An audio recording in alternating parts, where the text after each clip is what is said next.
मैं पहले परिचय करा दूं आप सबका। सबसे ऊपर मेरे साथ विंडो में कार्तिक गौर साहब हैं, जो यूएई से जुड़ रहे हैं। नमः शिवाय। एस्ट्रोलॉजी एस्ट्रोलॉजी में महारत हासिल कर चुके हैं, और ये वो शख्स हैं जिन्होंने दो घोषणाएं की थी, और वो दोनों घोषणाएं सही साबित हो गई। उन्होंने कहा था कि डोनाल्ड ट्रंप पर अटैक होगा, जानलेवा हमला होगा चुनाव प्रचार के दौरान, और इन्होंने ये भी कहा था कि डोनाल्ड ट्रंप प्रेसिडेंट होंगे, और दोनों ही घोषणाएं सही साबित हो गई। तो उनसे चर्चा करेंगे आगे के लिए। और अनुपम मिश्रा, आपके चिर परिचित चेहरे, मुझे ज़्यादा उनके बारे में बताने की ज़रूरत नहीं, मेरे साथ जुड़ते रहते हैं। घूमता आईना उनका चैनल है, वहाँ भी आप उनको देखते हैं। और मैडम स्वाति तोरसेकर जी, जियोपॉलिटिकल मामलों की बहुत ही माहिर जानकार। तो सबसे पहले मैं कार्तिक जी आपके पास ही आ जाता हूँ। साहब ये बताइए दर्शकों को, आपने जो घोषणाएं की थी वो तो बिल्कुल सही साबित हुई। एक बार नहीं, दो बार उनकी जान लेने की कोशिश हुई। तो अब इनका कार्यकाल कैसा रहने वाला है? निर्विघ्न रहेगा? और देश के लिए यानी भारत के लिए भी और दुनिया के लिए भी वो कैसे रहने वाले हैं? और देश ने जो अपेक्षा की है, यानी अमेरिका ने उनसे जो अपेक्षा की है, तो वो अपेक्षाएं पूरी कर पाएंगे क्या? नमस्ते, thank you so much for inviting me. तो मैं इसको 2-3 पार्ट्स में आंसर करता हूं ताकि आपके व्यूअर्स के लिए भी इजी पड़ेगा सुनने के लिए। सो दिसंबर 2023 का ये एक प्रेडिक्शन था मेरा कि nobody can stop Trump, but they will try it via two planets, which is Jupiter, which is judiciary, and Rahu, which is deep state, right? So initially they started with Jupiter, which is judiciary. तो सारे they try to stop him, impeach करने के लिए try किया, सारे कुछ basically हथकंडे try कर लिए। जब कुछ नहीं चला तो it was over to Rahu, and when it was over to Rahu, Rahu causes a yoga with Jupiter which is Guru Chandala, and that is a death like situation. तो मैं ये एनालिसिस क्यों बता रहा हूं, क्योंकि हो सकता है काफी लोग जो जिनको लगता है कि यार एस्ट्रोलॉजी ऐसा होता है, यार ज्योतिष काम करता है नहीं करता है, मैं उनको बताना चाहता हूं कि it's a very very logical science, provided you have learned it and burned the midnight oil. तो ये एक प्रेडिक्शन था which was way back in 2023। In fact for your viewers I can say that 2011 में मैंने प्रेडिक्शन किया था, जब Modi ji was nowhere in the national scene, and I had predicted that Narendra Modi will be BJP's prime ministerial candidate. Narendra Modi will win the election. He will win with majority, and he will be a three-time prime minister. क्या उसके बात! साथ हंसते थे, कहते थे अरे यार तू गुजराती है तो तू यार गुजराती को फेवर कर रहा है। तो मैंने इस बार पलट के बोल दिया कि भैया अगर गुजराती होता तो मैं बोलता था कि after Narendra bhai Modi it's going to be another Gujarati, but I have put my bets on Yogi ji. So coming to Trump, it is very very important for us to understand के देखो उसका टाइम जो है ना, how he will be exactly would be based a lot on the swearing in chart. वो जिस वक्त अपनी शपथ लेंगे एज ए प्रेसिडेंट, उस वक्त क्या निमित्त वगैरह बन के आते हैं। जैसे एक सिंपल एग्जांपल मैं मोदी जी के स्वेरिंग इन चार्ट के हिसाब से देता हूं।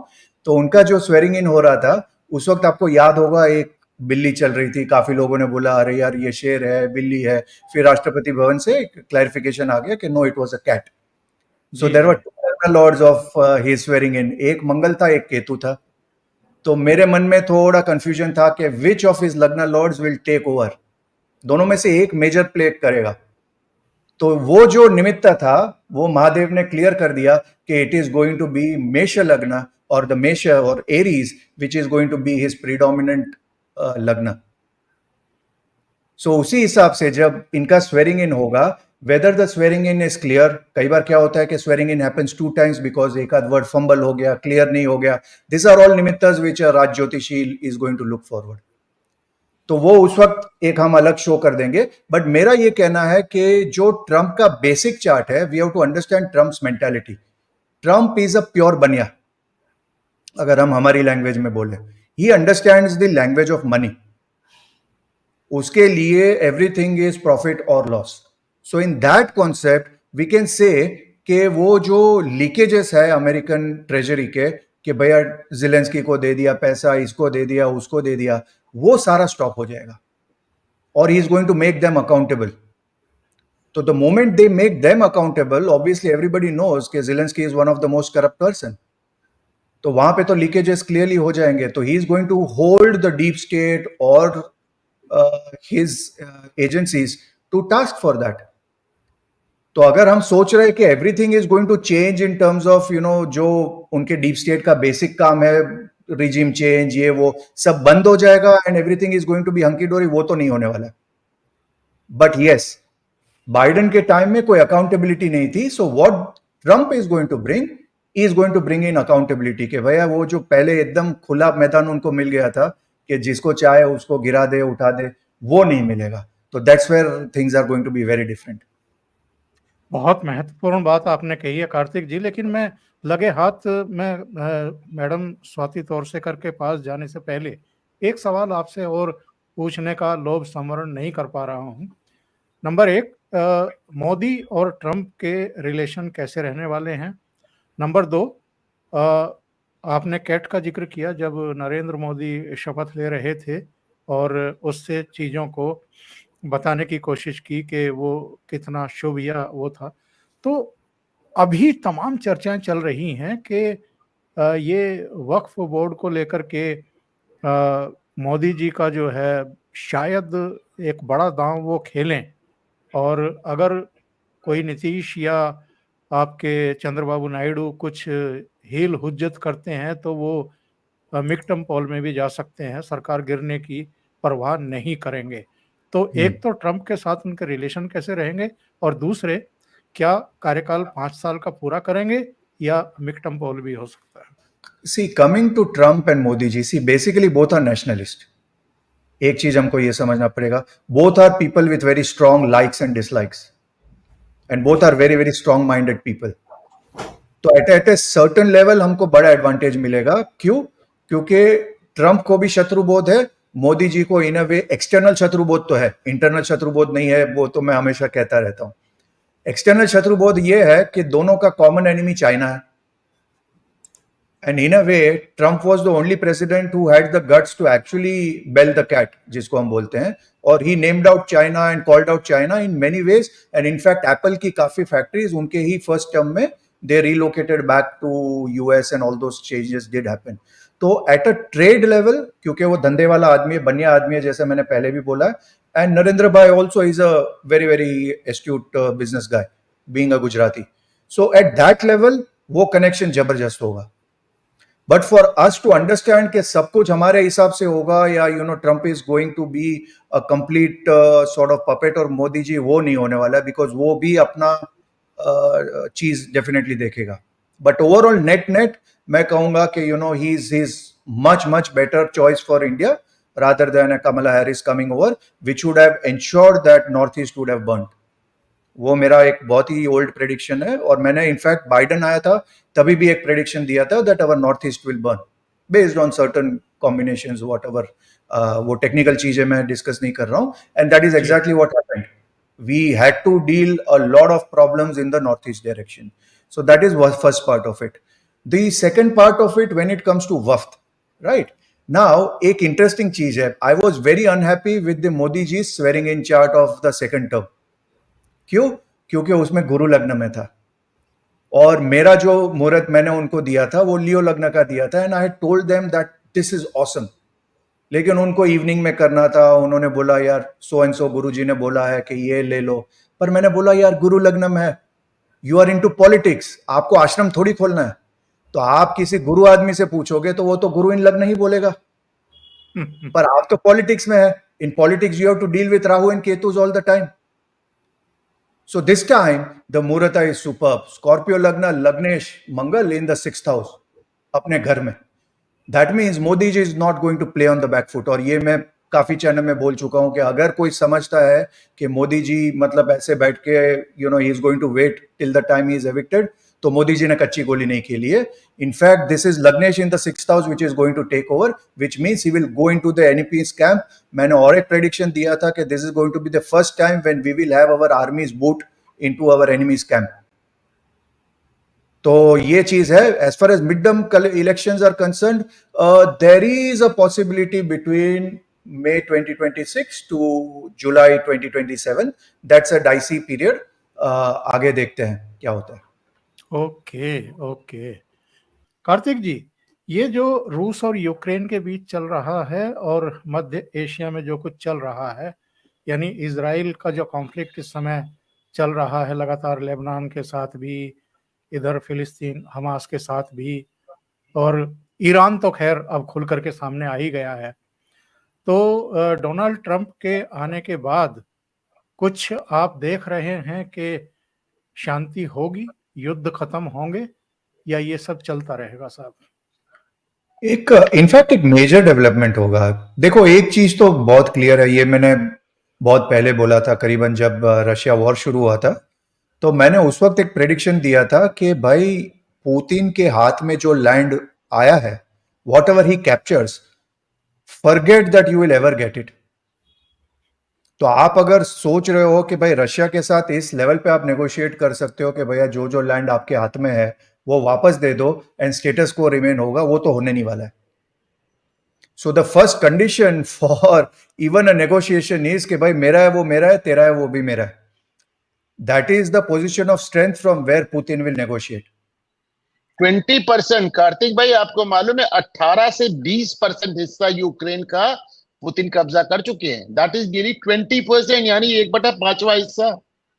Absolutely, and this are all strategic places. ऐसा नहीं है कि वो पूरी उनकी जो वॉर ट्रेनिंग है उस हिसाब से उन्होंने सोचा है कहाँ कहाँ से पोर्ट्स लेना है, कहाँ कहाँ उनकी प्रॉपर फसल उगती है, कहाँ कहाँ से उनको फूड सिक्योरिटी मिल सकती है. They have all taken all the strategic lands. और वो मिलेगा नहीं. वो तो मैंने आज से 2 साल पहले बोला था, तो सब लोग बोला नहीं यार, ऐसे कैसे, यू विल सी कब पूरा नेटो आ जाएगा, ये आ जाएगा, वो जाएगा. मैंने बोला कुछ नहीं फर्क पड़ेगा. तो that is one part. But what will happen is with Trump coming, and उसमें मेरे को तो कोई डाउट नहीं है कि Trump and Putin team has been in touch for so many years, उसमें कोई डाउट नहीं है. सो जैसे मैंने बोला कि भाई Trump is a pure business person. तो वो अगर कोई उसके घर पे आके फ्री की चाय भी पी के जाता है तो उसको अच्छा नहीं लगेगा कि भैया आए हो तो क्या लेके आए हो, जा रहे हो तो क्या रख के जा रहे हो. He is from that mindset. It's very clear. तो he is going to definitely say and he is going to pull the strings up. अभी पुतिन का एंड यूक्रेन का पूरा गेम इज मनी गेम. और ये पूरा जो चर्निंग हो रहा है is because of that lobby, war lobby, जहां से पैसा आता है. सो अगर ट्रंप ने उनसे पैसा नहीं लिया है तो ट्रंप की टेक्निकली स्पीकिंग कोई there is no liability on him to serve them. You understand what I am trying to say. So to that extent Trump is guilt free.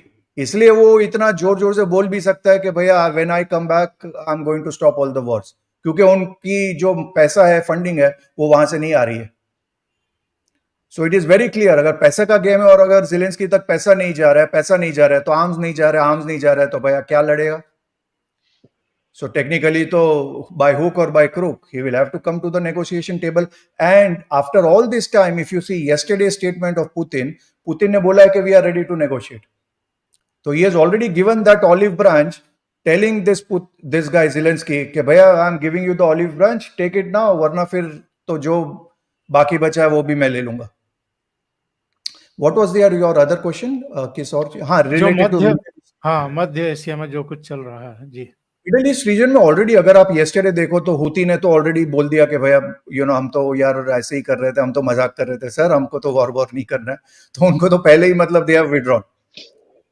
Now the only way to deal with the situation is that Hamas has to give up whatever Israelis they have.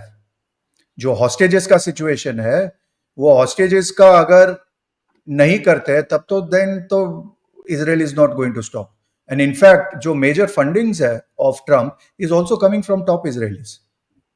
और उनका एक ही, and knowing how Israelis think and knowing how देशभक्त they are, उनका तो एक ही चीज होगा कि भैया आप प्रेसिडेंट बनोगे तो भैया हम जहां पे भी ट्रैक्टर घुमाते, भैया आप कुछ नहीं बोलोगे, हमको साफ करने दो. तो Trump is going to give them a simple choice. Boss, you want to negotiate, सीधा हॉस्टेज दे दो एंड यू हैव 48 आवर्स. वो ज्यादा टाइम भी नहीं देगा. और फिर इजराइल को बोलेगा भैया तुम करो हर हर महादेव.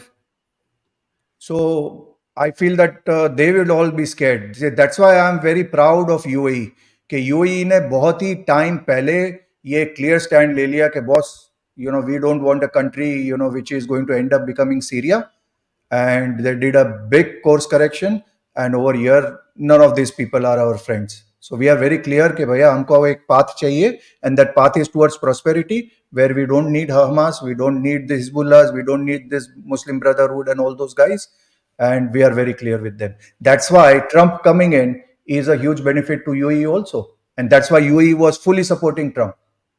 तो ये होल डायनामिक्स हो रहा है in the middle east also. There is two camps, जैसे मैंने इवन जयपुर डायलॉग्स में बोला था कि भाई I stay between two sides of Islam, जहां पे मैं इंडिया में एक अलग ही टाइप का इस्लाम देखता हूं, जबकि यूएई में आता हूं तो अगर आप मेरे ट्विटर में देखोगे दिवाली की जो वीडियोस एंड ऑल है, here it is completely different. So considering this type of Middle East region, we would be very, very happy with Trump coming in. And you will see कि ये सारे लोग जो है so called radicals, उनके सबकी रातों की नींद हराम होगी, and swearing in होगा और इनके आप रंग बदलते हुए देख लेना.